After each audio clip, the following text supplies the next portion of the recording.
Back in 2017, during the South American leg of his Purpose tour, Justin Bieber was booked to stay in a historic hotel in Argentina.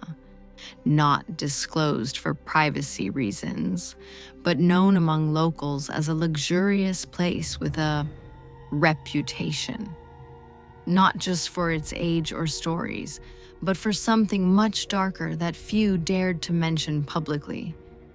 According to hotel staff, the room Justin was assigned to was rarely used. Room 301, located at the far end of a long, isolated hallway on the third floor. Staff often avoided it. Some claimed it felt too quiet. Others said there were cold spots, even during the summer. At first, Justin seemed unfazed. He checked in late after a sound check, accompanied by his usual team. But by early morning, long before sunrise, his personal bodyguard reportedly demanded a new room for him. Not politely either. It was urgent. Here's what allegedly happened. Pieced together from whispers among hotel workers and one anonymous source from his team. It started with the closet around 2:48 a.m. Bieber's team member heard him call out from the room via intercom. The message was simple: "There's someone in the closet." Security immediately checked the room. The closet? Empty. Locked from the inside. The door showed no signs of entry. Bieber was visibly shaken. Not panicked, but deeply uncomfortable.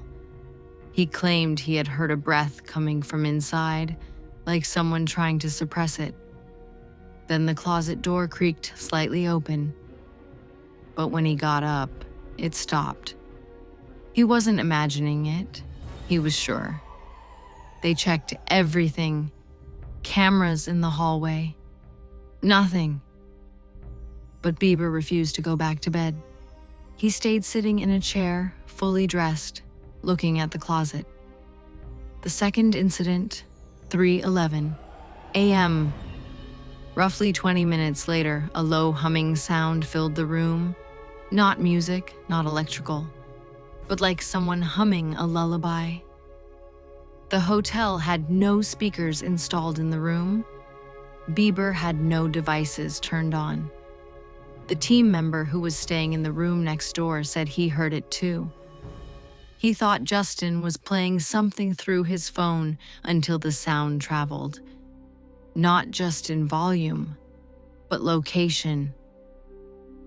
The hum started near the window, moved across the room, and ended near the closet again. Justin didn't open the door this time. He stood across the room and watched as the humming stopped, and what he later described as a soft whisper said, "He's not asleep yet." There was no one else in the room. He left the room at 3:33 a.m. Justin packed his essentials in less than 10 minutes. No yelling, no drama, just fear. His bodyguard escorted him to the executive suite on the top floor. Not once did he say a word. Later, hotel staff noticed something strange. Room 301's door lock was jammed from the inside. No one could explain it. The room remained empty for the rest of the tour. The hotel even stopped assigning it to guests. Some say it's never been booked again. Later confessions, in a podcast interview years later, long after the tour, Justin made a cryptic comment when asked about haunted places. "I've stayed in some dark spots, places where the air feels like it knows you're there." He never mentioned Argentina by name, but a fan theory connected his quote with the timing and tour location, and the whispers started resurfacing online. Some staff say the room wasn't haunted by a ghost. It wasn't angry, It wasn't evil. It was just watching, waiting. And once it knows you've seen it or heard it, you never forget it. Justin hasn't returned to that hotel. And room 301? The light under the door still flickers, even when the power is off.